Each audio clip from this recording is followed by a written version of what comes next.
Hello, and welcome to Science Streams.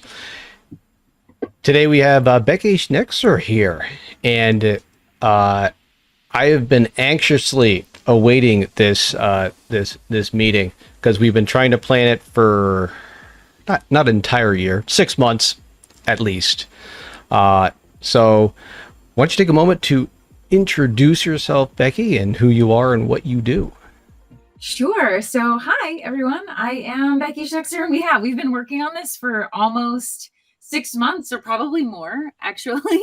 But yeah, it's awesome to be here. So, I am a teacher here in Virginia. I currently teach grades 3 through 5 at a new school we just opened in September. But this is my 16th year of teaching. I've taught every grade, pre-K through 5 in all subjects, but I have a special passion for science, of course. So the previous 8 years of my career, I spent teaching science to kindergarten through 5th grade students.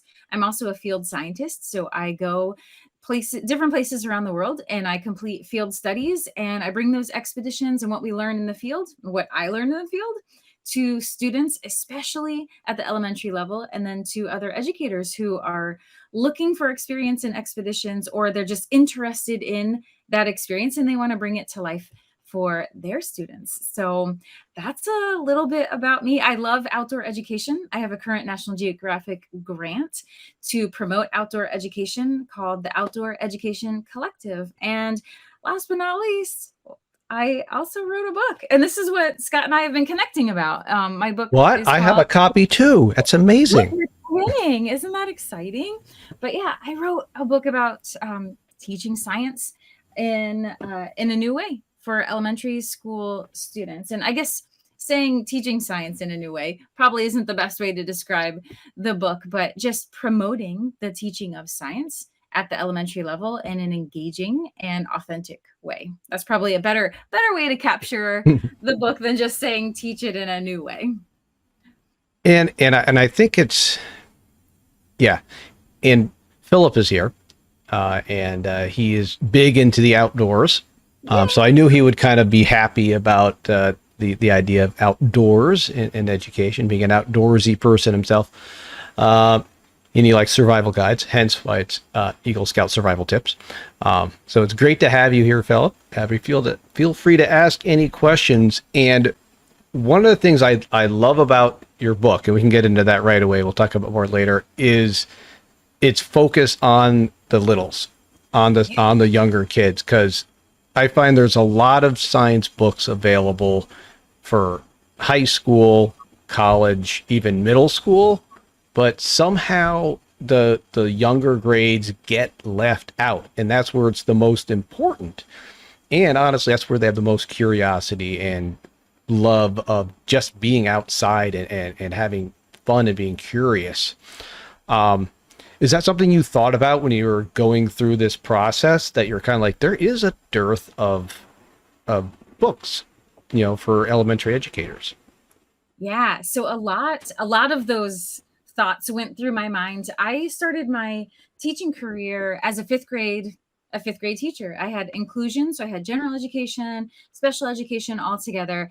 And I realized very quickly my first year of teaching that science and social studies, but I just happened to gravitate towards science education and teaching science in an authentic way. I found out really quickly that, especially at the elementary level, science was either not being taught or not being taught well. And I mean that with the most love for elementary school teachers in the entire. I am one, right? But the reality of education is time and pressures for other things. And so when I realized that science wasn't being taught, or it wasn't being taught very well, here's a chapter book. Here's chapter 1, chapter 2, chapter 3. If we have time, we'll talk about these things, or we might do a lab, like maybe once this year. Mhm. When I realized that, I made it my personal mission and my personal goal to make that not the thing anymore. I wanted science to be brought back to life, especially for young students. And like you said, they're so curious. They're so open to learning and open to trying new things. There's no reason we're not teaching science. So we can use, I say this a lot in the book, we can use an excuse of time. I don't have time to do this, or I don't have the materials to do this. I don't have the expertise to do this, or we can find ways to make it happen. So yes, there are lots of challenges to teaching science in general and teaching science to young learners, but rather than using those challenges as an excuse to not do it, we need to find a way. We need to find a detour. How are we going to overcome those challenges and make science and social studies a thing for elementary school learners and for elementary school teachers? And part of it is we go to school to be teachers. And as an elementary education major, you learn a lot about theory of learning, brain development, developmental sequences and stages of learning, not necessarily deep content in science and social studies. And so there's a lot of things happening that are obstacles or challenges in teaching science to young learners, but I'm going to be the superhero that brings it back, or I'm going to be one of the Avengers on this team of Avengers to bring science to the forefront of elementary education. So that's true. All of the things, and you do, if you're looking for resources as an elementary science teacher, they're few and far between. There are more now than there were when I started 16 years ago, but it's still, there's not enough. There's not enough support. There's not enough resources, and there's not enough dialogue about that. And so I'm hoping that the book is going to bring up that dialogue. It could be a resource in your toolbox of science education for any level, but specifically for elementary educators. Yep. Now, one thing that I saw, and our younger viewers might agree with this, especially if you lived through it, when we had the emphasis on Common Core, and this is not a diss on Common Core, I think there's a lot of good things about it, but there was a lot of push, especially in the young grades, to have kids really focus on that reading and the math, not on the science, but also glued to a desk and doing, types of testing that will place them and make them, and it really, any time outside was even extracted even more. Kids weren't even getting recess anymore, right? Because there's that big thing during Common Core because they were inside reading and doing math, which reading and math are good. All right. Right. But why are you doing reading and math? What are you reading and doing math about? And this is usually one of my arguments towards, elementary school administrators in particular. The teachers generally know it. They're just kind of forced into a mold. But I think having good resources and good books to be able to go to your administrator and be like, look, we can do this and address these other curricular needs. And hello, Kristen. Thanks for being here. Hi. Yeah, and there was a push, right? So reading and mathematics are hugely important to being a human being on this planet.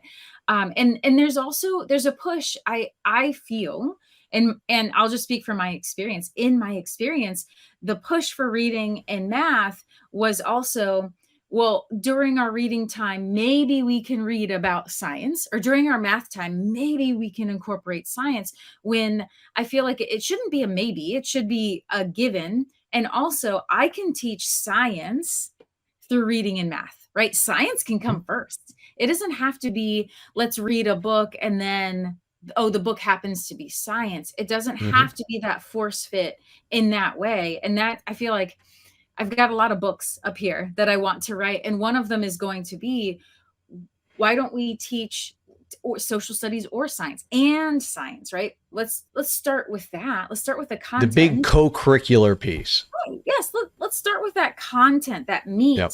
And then let's weave in, okay, reading through this, not science through reading or science through math, but the other way around. Can we flip that script? And the answer is yes, we can.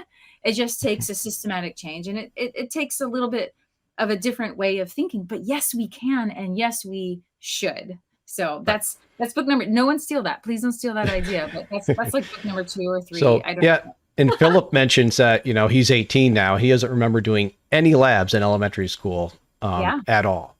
Yeah. Philip, I'm so sorry. And you're so young. So that makes me sad, because when I'm 38 years old. When I was in elementary school, I did no labs either. I didn't really I look back actually recently. I wish I had it right here on my desk, but I don't. I recently discovered some of my notes, my science notes from fifth grade. And I was learning the same things that I'm teaching now in fifth grade. I was learning those when I was a fifth grader, but I don't remember any of it. I'm looking through my notes and I'm like, oh, I did learn the rock cycle in fifth grade. Oh, isn't that interesting? Oh, I did learn about the oceans in fifth grade, but it was all through notes. It was note taking. Clearly did not stick with me. Had I done labs or had I been taken outside to study ecology and classification of living things in an authentic experience, that probably would have stuck way better than this this notebook of Becky's fifth grade notes about science that I have no recollection of ever learning any of that, because I didn't learn it, right? I took notes about it. I didn't learn it. So Philip, I'm sorry that you're so young and you're still having that same experience, but Scott and I are trying to fix that. The whole science TLAP group, we're trying to fix that. And hopefully the next generation of 18-year-olds will be able to say, oh my gosh, science was amazing. I did all these labs in my elementary years. And we're like, yes, we did it. We did it, Scott. Yep. And I think a lot of us, and I know Philip is in the same, camp I am, because we both did scouts. And that's where I got a lot of my outdoor, time and experience, with science. So, that, and I think there's a lot of other people have done similar experiences outdoor, either whether it's 4-H, or with the Y, where you spend time outside as well. And even my oldest child, my daughter, who now teaches at the Y for an after-school program, takes her kids outside to do science sometimes. So it's rubbing off on the younger generation. Good. It's working. No, Yes, of course it's my right own kids, but I will, of course, brag about my own kids. Yeah. So we're all in the same camp here, and we all feel that there is that emphasis, that need to take kids out. And we just had a great chat on Twitter about all this, and I think even from the youngest grades up through, of course, college, you're going outside. I mean, but can you imagine you're taking a an ecology class and you don't go outside for a lab? Like, how would that even work? No, you would not get tenure, right? That would not happen. Of course, you'd probably have your lab aide, or your research assistant take them out, not you. But still, those kids would have an experience outside, and there is no reason why the youngest can't have some form of experience outside. And we mentioned a lot of, in this chat, we talked about a lot of simple ideas. I'll mention one, then you could mention one, and then maybe Chris can mention one. Like I mentioned that I just took kids right out the front door and we just counted birds for like 15 minutes. Identify them, right? We try to, we had our little book, our books, Moreland ID or whatever. We keep track of it, and then we generate questions from that. So very simple. What's your idea?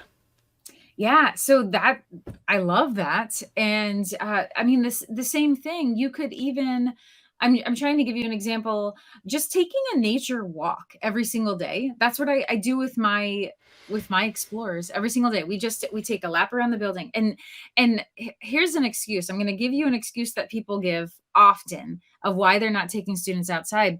I teach in an urban setting. So let me tell you, I teach in an urban setting too, and yes, you can go outside. There's so many things that you can study. It's not about what you can't do, it's what you can do. So every single day I do take my students outside. It's literally a sidewalk city block that we walk every single day. And there are trees, there's a little bit of grass, there are birds, there are all kinds of things. And something very simple that we do is just, what do you see?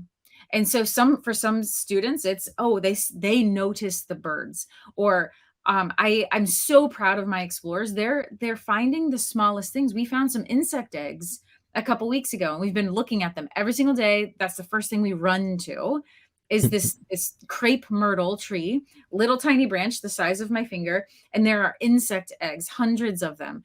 And we've been looking at them every single day, tracking the color change, trying to estimate how many there are. And yesterday we caught them hatching live.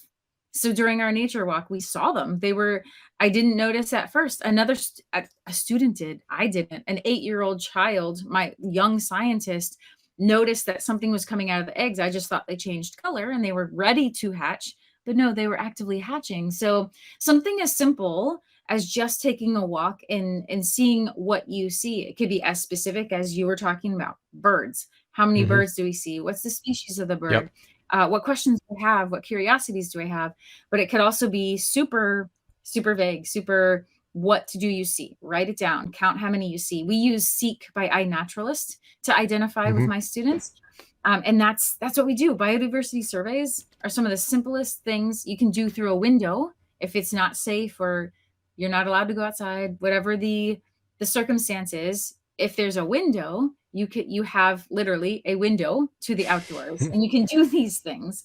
We have garden spiders that have their webs right outside of the windows in our school. And we track those babies every day too, because where are they? Are they eating? Sometimes we catch them eating. Sometimes we catch them just hanging in their web, literally hanging in their web, or we see the egg sacs. So super easy things that you can do. You mentioned in the chat cloud Yep. observations. Yep. The cloud Weather is so great. It's an easy, accessible thing to do.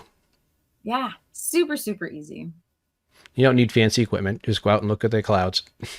Yeah. Is it helpful to have equipment for certain things? Sure. But yeah, the Mm-hmm. clouds, and that's free, right? I just Yep. look out the window or I go outside and I look, and there are apps to help you with that too. The Globe app, you just take photos and it helps you identify the clouds if you're not quite sure what they are.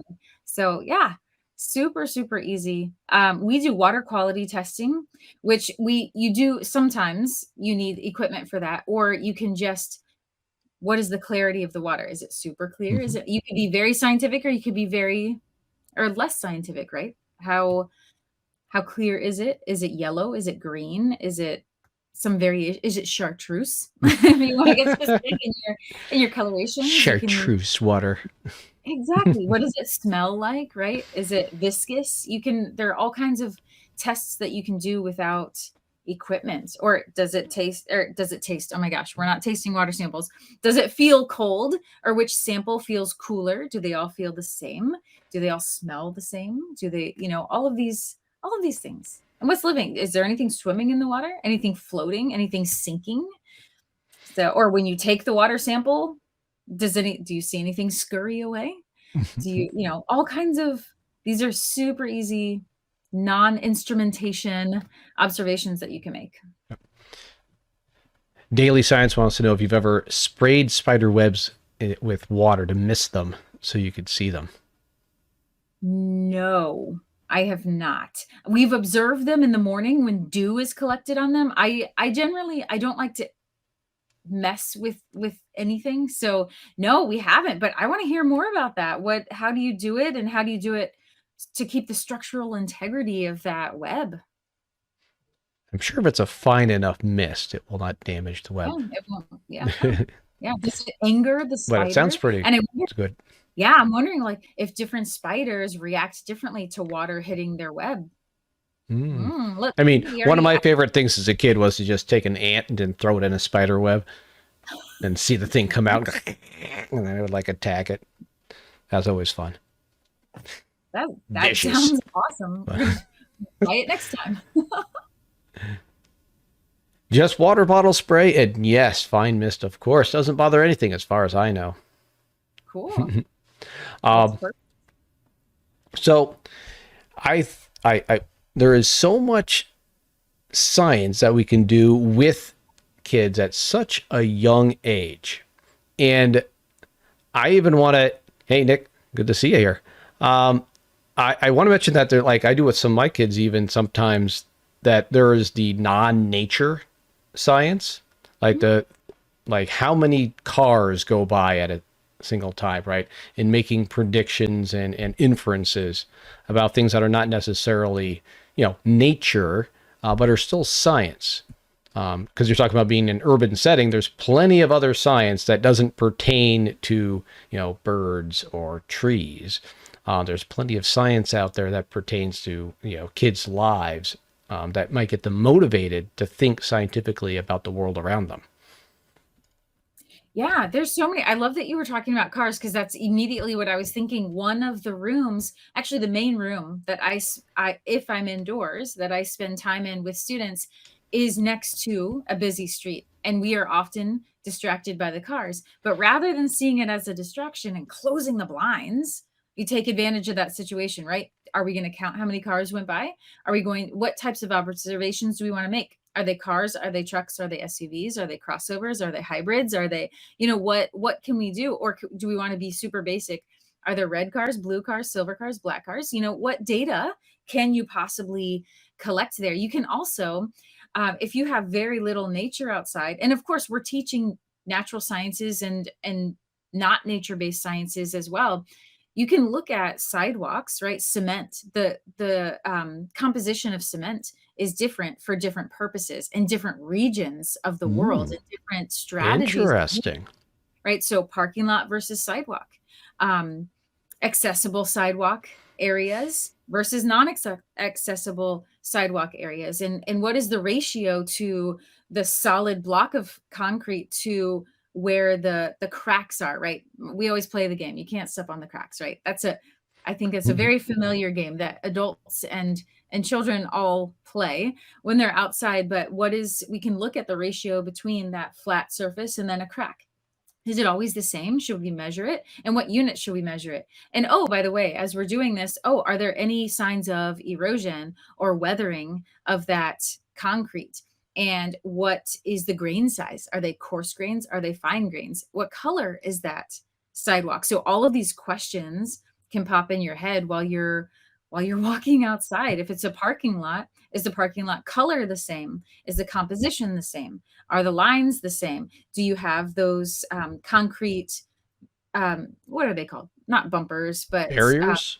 Yeah, little barriers. Are there barriers there or no barriers there? Why aren't there barriers in this parking lot? And there's barriers in the parking lot next to us. Are there street lamps? Are there, all of these things, simple observations, and kids are so good at, they're like, oh, what do I see here? And they're great at asking questions. So you just take those questions and you can roll with it. There's lots of science that can be done. Or the sidewalk, do you have a marble or any sort of ball? Does it roll? Or is that sidewalk, is it perfectly a solid plane? So there's lots of things that you can do. And there you get your physics in, right? Does the marble go down? Why does it go down here? Is that a natural curvature in the sidewalk? Or is that signs of weathering? Is there a tree nearby that's messing with the composition or the integrity of that sidewalk? So this is how my brain works, by the way. When I'm like endless questions. All these questions. Going off. Yeah. That's where the learning happens, right? And all of those questions. And trying to answer them, you get more questions. Nick has a question here, the greatest mind. For people that want to become a future educator, do you have any tips? Yes. Never stop asking questions. There you go. And that was just demonstrated to you. Yes, that's the key to being an educator is always being curious. But yes, first of all, you should be a teacher. Everyone's a teacher. We're all natural educators. But if you're interested in being a teacher, I would spend some time in a classroom before you commit to being a teacher. I think, Scott, you might agree with that. Like you might think you want to be a teacher but you spend time in a classroom, and you're like, whoa, I like kids, but I'm not sure this is my thing. Or you might step foot in a classroom and go, yes, I know for sure this is what I'm supposed to be. But you might want to figure out what level of student you want to work with. Do you want to work with 3-year-olds or 16-year-olds or 21-year-olds? What age range do you feel like you're comfortable in? And I say, just go for it and just find a school that you're interested in attending. Scott, what would you tell someone if they were interested in being a teacher? Same thing. I mean, both of my kids are interested in being educators, and my first foray into education was teaching at a scout camp in the summer. And so but I never thought of myself as a teacher until much later in life. That was from like age of 17. I didn't become a teacher till, closer to, 24, much later, because I didn't think I wanted to be a teacher at first, but I knew I could do it because I'd already done it. And I knew that I could, teach kids and I could be around kids, and I enjoyed it. So definitely any interaction with kids. I also, I still, teach Kung Fu classes as well, where there's younger kids. So I knew that I could interact with kids, and I enjoy interacting with kids, so that's important more than anything else. I think, especially before you plunk down money into a college program, any experience, whether it's volunteer or paid, to spend time, especially in a more leadership role, where you're in charge, because it's easy when there's someone else there. It's harder when you're there alone. You're like your first day teaching an actual classroom, even though you've done a lot of it before. You're just there. You're like, someone put me in charge. Yes. What were they thinking? Come Listen, back, help me. There's no safety net. I'm just here. I have to do this for real now. Yeah. So any experiences, and the more the better, as far as working with kids. And then, like you said, it's so you know what level you want to be at. Because I know some people that ended up, at the college level when they initially thought they wanted to be at middle school, but they found out, oh, that's not my thing. So it helps your career if you can figure that out earlier. Sometimes you don't have a choice because your admin just tells you what to do. That's it. So any tips for educators that have to student teach? Well, if you know that if it's what you want to do, you do it. Yeah. Student teaching sucks. It's basically an unpaid internship. In fact, no, you have to pay to work essentially when you're student teaching. Yeah. Yes, I'll pay for these 6 credits. Great. Here, take my money and make me work. And then they tell you, by the way, when you student teach, they're like, you shouldn't have any jobs while you're student teaching because it'll interfere with it. And you're like, I just paid $6,000 for this class and you don't want me to work? It's like, yeah. It's like they're missing something. Just take out loans. Yeah, because that works for everybody nowadays, doesn't it? Yeah. Hey, Uncle Bill, welcome in. Good to have you here. So anyway, that's my student teaching advice. You just kind of have to do it. It's different for every state too. Becky, you can talk about Virginia. I can talk about New York State. In New York State, generally, you would do one at high school, one at middle school, and one of those are high school or middle school. This is for 7-12 or like middle school, high school. Elementary's different beast. But usually they try to have you in one of 2 different kind of districts, either a rural and a suburban, or a suburban and an urban, or an urban and a rural. They try to mix it up so you can see, because that's another big thing of where you want to end up working. Like, I don't know if I could work in a suburban school after teaching in a city school. Yeah. Like, I don't know if I could deal with those parents, honestly, or the kids. I'm kind of like good where I am. But some people love working in rural schools because because usually you're out either, you're amongst your people, I guess. I don't know how to put it. You like being in the farms, or you like being in the middle of a forest. And that's kind of, you like maybe teaching 5 different subjects because there's a graduating class of 10. So there's so much that goes into it. Yeah. In Virginia, I believe, I don't think there's a way to become a teacher without doing student teaching, even if you're you have to do it. Yeah, you have to do it, which is, I mean, it's good. It's you going there, and you have a safety net.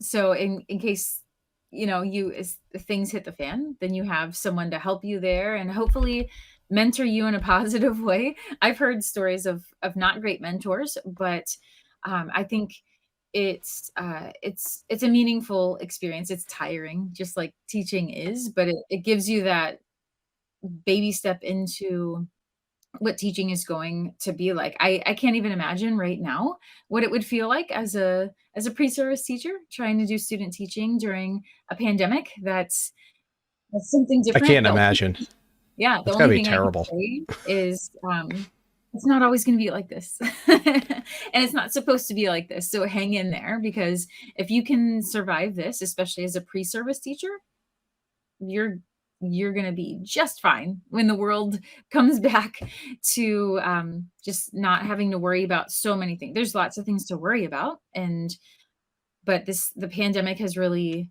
it's heightened that to the nth degree for sure. So I can't imagine. I'm glad that I'm where I am, and I've had the experience that I've had before all of this happened, but Hmm. it's a part of the process, I suppose. Yeah, the science and art guy mentions the same thing. You have to have 2 semesters, and it is good that you have 2 placements when student teaching. I'd be worried if you only had 1 placement for student Mhm. teaching, because if you have one bad experience, it might ruin it for you, right? Because my high school experience wasn't the greatest, and if that was my only experience, I would have gone into teaching questioning my career choice, you know. But my middle school experience was so good. Maybe that's why I became the only middle school teacher. I don't know. That I knew that it wasn't everything. Another good way is, and I will plug this for educators in schools across the world, basically, substitute teaching is a great way to get experience too. You can substitute teach with only a high school diploma, and you make pretty good money too. It's hard work, but you're not going to get called in for that night shift if you're substitute teaching.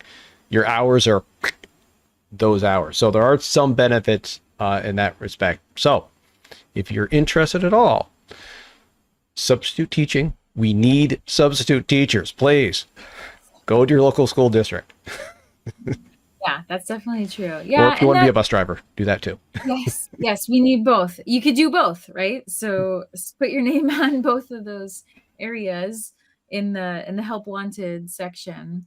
Yeah, substitute teaching. I did that while I was in college, Hmm. learning to be a teacher, and that Yep. was, I mean, it's a whole new world every single day, and that's definitely, you might be in kindergarten one day and eighth grade the next day, if depending on what hats you've thrown your name in. But yeah, that's a great way to get experience being a teacher. Mhm. And often where you substitute teach and where you student teach is where you're hired.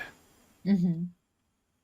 So, or your main places where you will apply. That's just from my experience doing a lot of people that have gone into teaching. So, Yep, that's definitely true.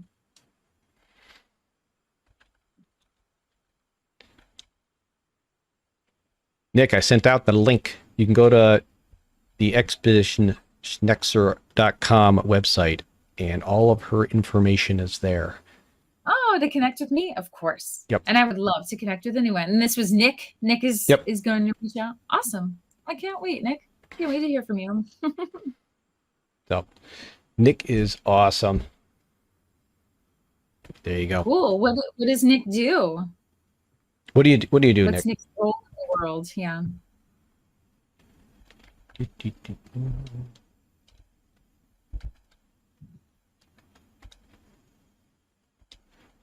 Yeah, Nick he does some streaming. He does a podcast also. Oh, Hey, fun. Mark, thanks for hopping in.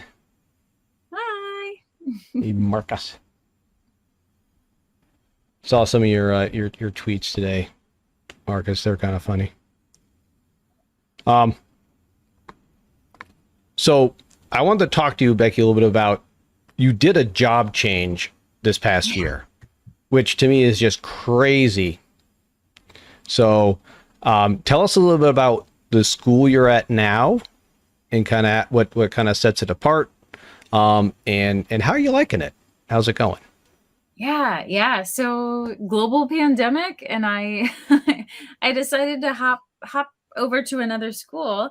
Yeah, so I this year we just opened a new school locally. So it's called Yellow Hab, and it is partially financed through the nonprofit. Well, it's fully financed through this nonprofit, but the nonprofit was founded by Pharrell Williams, he's a local celebrity here, right? You may have heard of Pharrell Williams, but he's from this local area, and he had the idea to open a school that disrupts the educational model. So it takes what education has been for the last 100 or more years, has been kind of the same model that we've all grown up through, and changing it, looking at it differently, completely creating a new ecosystem for learning. And some of our goals are to even the odds for students, to give them the experiences that they might not get, whether it's a geographic deficit, whether it's socioeconomics, whether it's just have had a rough time in school, they don't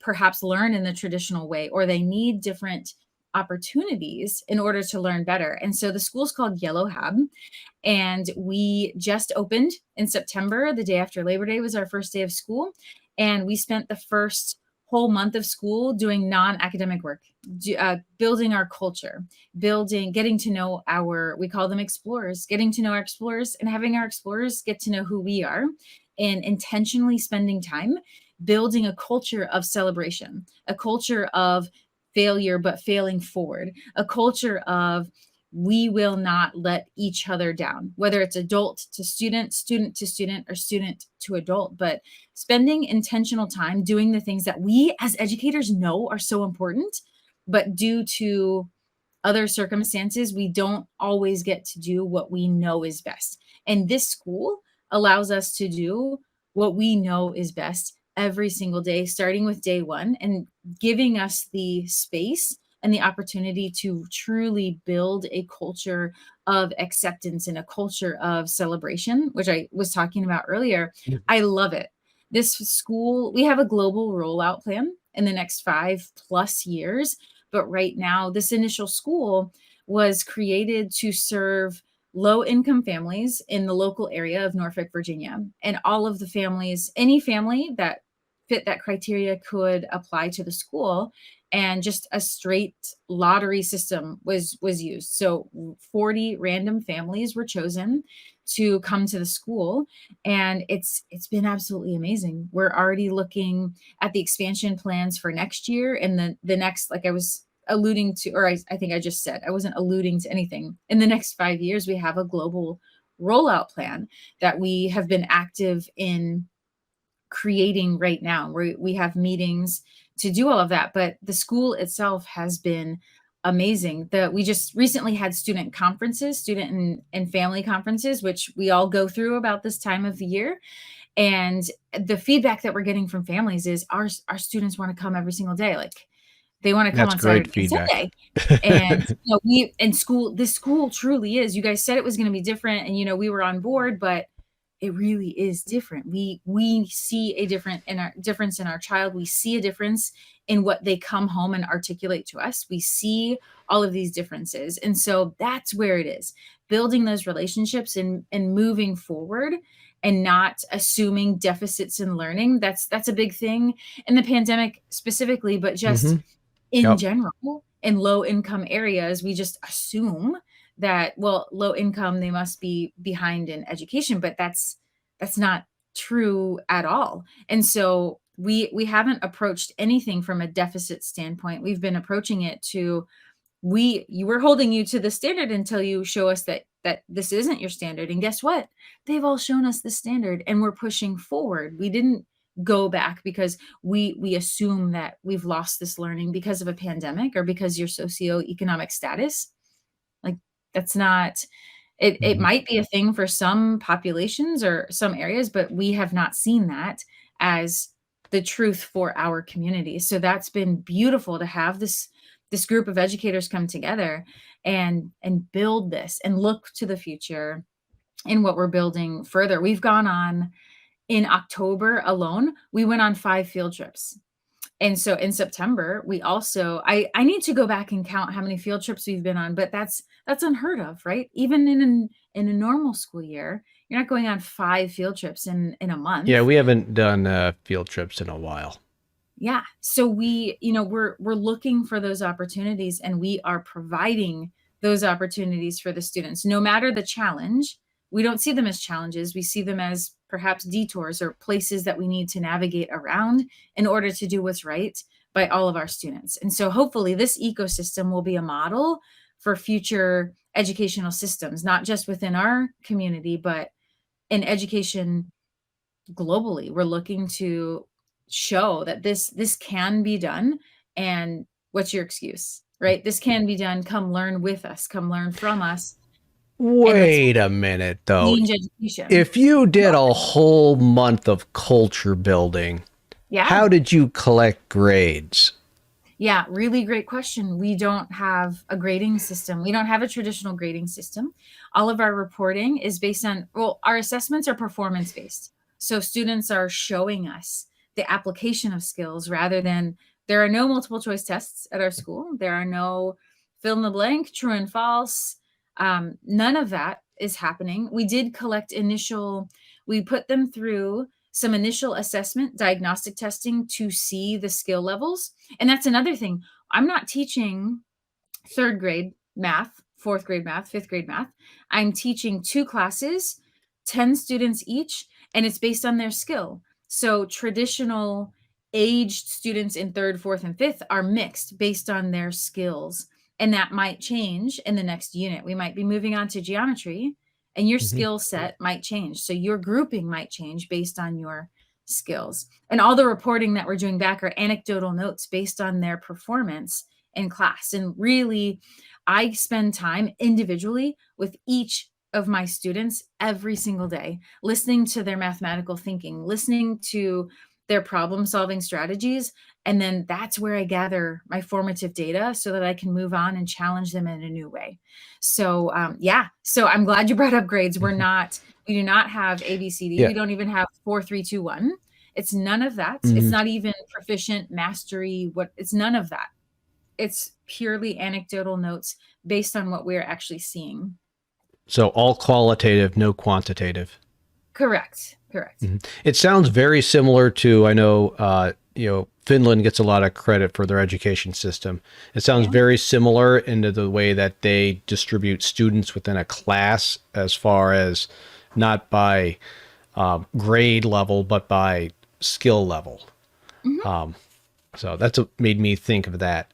So that's definitely something that, a lot of people say like, oh, we should, what bugs me is a lot of times you'll hear people say like, oh, we're not as good as China, in certain things. Like, you don't want a Chinese school system. I'm like, very different. All right. It's probably not what you imagine it is. Right. And there are a lot of international students that come from Asia to America for their post-secondary education, right? So their higher education, they're coming here. So there's something to be said for, we are doing some things well, right? And so there's a lot there. That's a lot deeper than I think people they don't really want to think. They just want to compare very superficially and like, oh, I'm seeing this, boom. This must be the judgment on the world of education. But this is my automatic assumption about anecdotal experiences by watching one news report for 2 minutes on the TV, or whatever. Right, exactly. So a few other things I wanted to talk to you about. I'm going to go back to your book, which is behind you. And having read it, there are some great stories in it that you go through. And you really pull in a lot of people that you've worked with through your career, as far as, science and research. What was it like contacting them and being like, hey, do you want to work on a book with me? Where they just kind of like, oh yeah, this is great. I mean, it must have been kind of a thrill for you to have a chance to talk to them again in depth about, what it is you're doing and how they view, education and what they do. Yeah, every single person in my book, I know and know personally and have worked with them. So it was in writing the book, it was really, really difficult to choose the people that I wanted to have in the book. And because there are so many great educators out there. And I've worked with so many incredible people that connecting with them and asking them like, hey, do you want to be a part of this book was the easy part. Convincing people to put their passion out into the world is super scary for a lot of people. It was scary for me too. Right before the book came out, I was like, I don't do I do I really want to do this? Because this is my education heart. This is my science, my field work heart on paper for people to read. And so I think a lot of my friends that I asked to contribute to the book had sort of the same thought, like, oh, what number one, a lot of them were like, are you sure you want me to help with this? Like, am I an actual authority, or do I have Was it a anything? lot of imposter syndrome from everyone? Yes, from I mean, Yeah. myself included. I'm like, wait, should I really be putting a book out there? I don't like, is it someone else? I don't know. But everyone felt the same way. Are you sure it's me that you want? And do I have something to contribute? And the answer is absolutely yes. Yes, you do. And reading what they did choose to put forward was a treat for me as well, because I remembered in reading all of their things, I knew I wanted them in my book, but then reading what they had to say, I was like, yes, this is why I chose you, because this is monumental what you had to say in 1,000 words or less, because that's what they contributed. Where I gave them a very strict cutoff of what they could offer in the book, and every single person delivered just Mhm. these beautiful pieces. And I'm like, oh, maybe they should have written the bigger book, and I should have been 1,000 word like excerpt in there. But it was fantastic working and highlighting the expertise of my friends and putting their names out there, and even promoting like the side Mhm. TLAP chat, putting that in there. I was like, yes, getting them all in here. Everybody goes in. So yeah, it was really cool. It was hard to not have every single one of my friends in the book, because they all have something worthy to share and to put out there for other Mhm. educators to read and be inspired by. Yeah, I think it's important for, us as educators, we're inspiring each other. And scientists will do the same thing, right? They'll inspire each other, and you don't even realize the extent to which you might influence someone else and their life and their work in what they do, by what you do and say. And I would say that's 100-fold or more when it comes to you and your students. You think about your colleague or someone, influencing you and you look up to them. It's even more so when it's you as the adult in the room, with kids. So it's, with a lot of power comes a lot of responsibility. Yeah, Uh, where have I heard that I don't know. before? I say that all the time.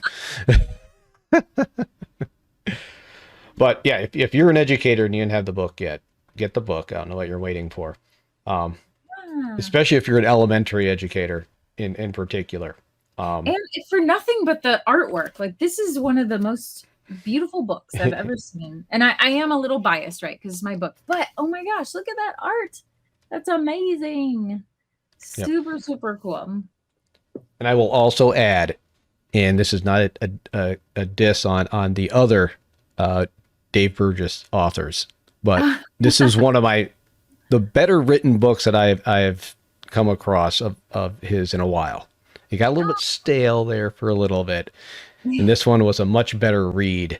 I don't know if Kristen's still here or not, but she reads more of them than I do.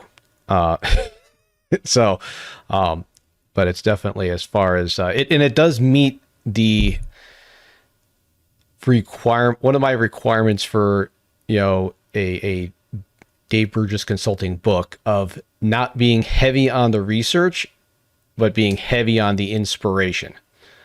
And so it kind of met that bar, you know, Oh, because sometimes, especially if you get books from, ISTE or ACSD or some of these other larger publishers, it's just like, it's all just not being well researched is bad, but it's more it's less inspirational, I Yeah, find. and I tend to gravitate towards right. I need some inspiration, but and I also need you to show me like this is attainable. This is I can do this and share Hmm. like give me that story, right? Show me something really cool that's happened in your educational arena and I'm like, "Yes, okay, cool. I like that. How am I going to take that and make it work for me?" I love those stories. I love the connection to the classroom, sharing that. I don't need you to give me a lesson plan, but if you can Hmm. tell me a little bit about this or the spark that sparked you. I'm like, yes, okay, let me give me that spark and then let me find a way to fit that into what I do or my personality and the way that I deliver instruction. So I'm glad it inspired you. That's good news, Scott. But I also like it because I'm old enough now that I can read it and know that others would be inspired too. I can hear the voice, you Mhm. know, speaking, and having a good voice is important, especially for your what audience you're speaking to. Yeah. So that's fabulous. So I don't know that how many other educators, or we have a few future educators here as well, looking to do that. So what else you got going on? Like what's coming up this year, rest of the Yeah, school year? I'm wrapping up I was talking earlier about I have an outdoor education grant with National Geographic. I'm wrapping that up. That doesn't mean the project ends. We have a website, outdooreducationcollective.com, and it's meant to inspire and help educators, whether you go outside regularly or you're interested in going outside, but you're not quite sure how to make that happen or just need an idea to get outside and then you can fly with it on your own. That's what the website is all about. And so we've been compiling literally lesson plans. We've been creating videos. We've been looking to find other educators that are outside and they have some advice or expertise, or they want to say, oh, this is a lesson that worked really well for me. You can here it is. And we love putting those on the website as well to inspire others. So whether you're looking for inspiration or you have inspiration to share, please reach out. We can put that up on the website as well. But that wrapping that up, that project's not going away though. Like I said, the grant might end, but that site is staying. I'm going to continue that project and adding resources as I create them or as other people share them. That's going to keep going. I as far as other projects or things going on, that's a point of reflection for me right now because I love being on expeditions and I don't have one lined up. I just got Ooh, back from Iceland over the summer, yep. and I know that's one of the questions everyone's been asking me recently is like, all right, where are you going to next? Like, we're ready for your next expedition. I'm like, you know what? Me too. I don't know where I'm going yet. I do have a couple grants that I've proposed, but I don't want to talk about those yet because I don't have answers on whether those are going to work out yet or not. So I'm not really sure. I'm in a weird place opening a school Yeah. and here I I mean, am. having a new job, in Yeah, a new it's kind of district a big is thing. enough. You don't really Yeah. need to do much else. And it's No. also going on the small expeditions with your students. Yes, and those even small expeditions are absolutely amazing. Discovering the space around me is what the pandemic has really made me do, is to do these smaller expeditions in my neighborhood, in my front yard, out of the window. That's where some of this inspiration for outdoor education is coming from, is we've been forced inside at different Hmm. parts during this pandemic, and how do we still connect and how do we not feel so boxed in is super important. And I guess I said I don't have a lot going on. I'm facilitating an online conference next week, so Oh, that's there you go. happening. Yeah, That's something. That's something. there's stuff happening. And Yeah, the there's Virginia stuff. Association of Science Teachers. We have a conference next week, all Oh. online. So if you're interested in that, let me know, and I can connect you there too. So that's happening. I know next year I'll be president of the association, so I Ooh, have to wow. create next year's conference is it has to Wow. be my brainchild, so I am working on that too. So I guess while the expedition side is a little quiet, the work isn't the ending. the It's the, just the business side, the unpaid side for sure. yes, yes, that's exactly right. It's We had more of our the science teachers conference last weekend for okay, this past cool. weekend for New York State. So that Yeah, was in person. So it's actually kind of cool. that's So nice. We were going to have an in-person part. We were doing part online, part in person, and then just mhm.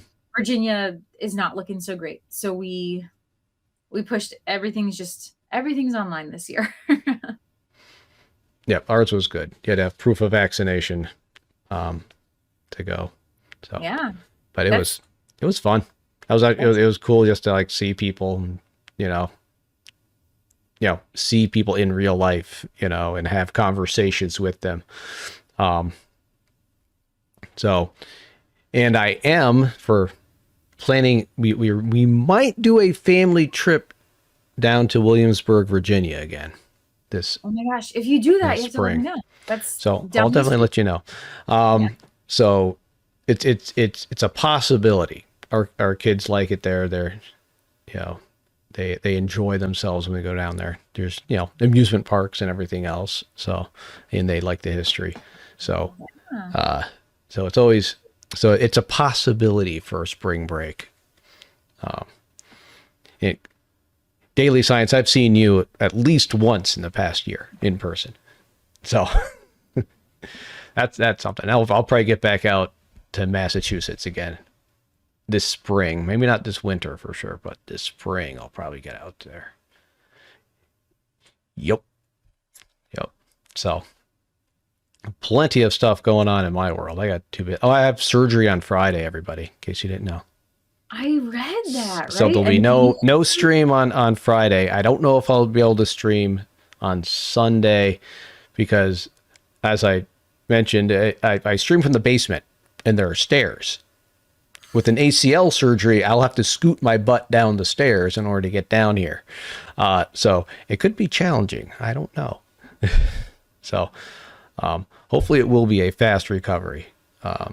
So because I need to get some my mini expeditions even are limited. The expeditions up and down the stairs will be difficult enough. yeah, you got to take care of yourself. I'll try. I'm going back to work on Tuesday, so that'll be so. Doctor said I could. Of course, I'll be just like chucking stuff at students to get their attention because I can't, get up and tap them or anything. Like, Oh my goodness. get off your That's phones! What are you gonna do about it, old man? I want to hobble myself over there. oh my goodness. Oh, it'll be fine. If I need to, I'll take another day. I have an extra day of sub plans ready, just in case. Yeah. Thank goodness the internet makes some things definitely easier. Getting sub plans together is one of them. Yeah, that's true. That's definitely been helpful. Yep. So that's me. So nothing drastic. Just little minor ACL surgery. Ugh, But I had ACL surgery in college. That was not fun. you know what the thing about mine is? I guess it was such a clean snap that nothing else got injured. So Oh, that's good. Yeah. there's no, as far as they know from the MRI and everything, there's no meniscus damage. There's no other tendon damage or anything. So I am thankful for that. The nice Yeah. clean old, ACL tear. So that is, I'm thankful for that because it could have been a lot worse. Yeah. Yeah. And I don't know. So you're going to be president of your association? That's just crazy. That's like one of those jobs I really don't want. But perhaps if it's forced on you, it's or it's like we need somebody, and you're like, okay. I think. I've slowly in the last 9 years have just been just trying to infiltrate because Mhm. it's a common thing, at least here in Virginia, that like elementary science is just not a thing, or elementary science teachers are not necessarily Hmm. highly regarded, which we don't need to be highly regarded, but we do need to have a voice, and we do need to have Yep. resources, and Oh we yeah. do need to be taken Yep. seriously. And so that through the association, it's just been one of those. I feel like I need to be the little Lorax for elementary Hmm. school teachers. And so that's the path that I was a regional director, and last year I became president-elect, and then president-elect goes into the presidency next. So it's the path that I'm on, and I'm excited. I'm a little overwhelmed currently thinking about having to put together a conference for next year, but I'm also excited because that's another opportunity to just bring a little piece of who I am as an Hmm. elementary educator and bring that to life. So, and Yep. outdoor education is going to be have an outdoor education focus, which is that's my heart. So it'll be good. Good. And instill your passion amongst others. I know Yeah. we in New York, we have it locally at our local section, as well as it's a larger state. We had a big push to include more, primary, elementary level teachers in our organization. Just to, because there weren't a lot. It was mostly who's in those, the president, vice president, treasurer. It's always the high school teachers, and maybe a smattering of middle school, but rarely, if ever, as you know, would it be an elementary teacher. And so we've been successful in recruiting a lot of elementary level teachers into the organization, and getting them into more leadership positions. The other end is higher ed, college level, getting those people involved in your statewide science organization as well. And there's a push for that. So that is a good success story for us in New York. I've definitely seen more because a lot of the elementary teachers are hungry for that PD. They want to learn, they want to be better at it. Mhm. And it's up to us to try to get that to them. That's true. So preaching to the choir here, for at least Yes. and Kristen, who's in the chat still. So um, that keep pushing it, get people to join. So I am excited for you, and this was a wonderful conversation. We've been talking for an hour, and it Oh, seems okay. only like it's just been like a few minutes. Um, Yeah, yeah. Time flies by. Things are going good. I like that, and I can sleep in tomorrow too a little bit, at least until the dogs wake up. That's always when are the dogs waking up? That's when I wake up. Yeah. But I That's won't have to nice. worry about walking the dogs for the next 3 days after my surgery. That's right. But That's then a big hopefully, no-no. I hope all that goes well and just smoothly, as smooth as possible. I hope so too. So, all right. Well, we're going to end this chat. We are going to raid somebody. We've been raiding either Decaf Jedi or Evil Lazi. Decaf Jedi is Retro Gamer. Evil Lazi doing his environmentalism Wednesday night stream. So he would be a fun one to visit as well. Any takers? Anybody want to give me a suggestion in the chat of who you want to go bug, who we should go visit? I'll wait for a second and see if there's any opinions.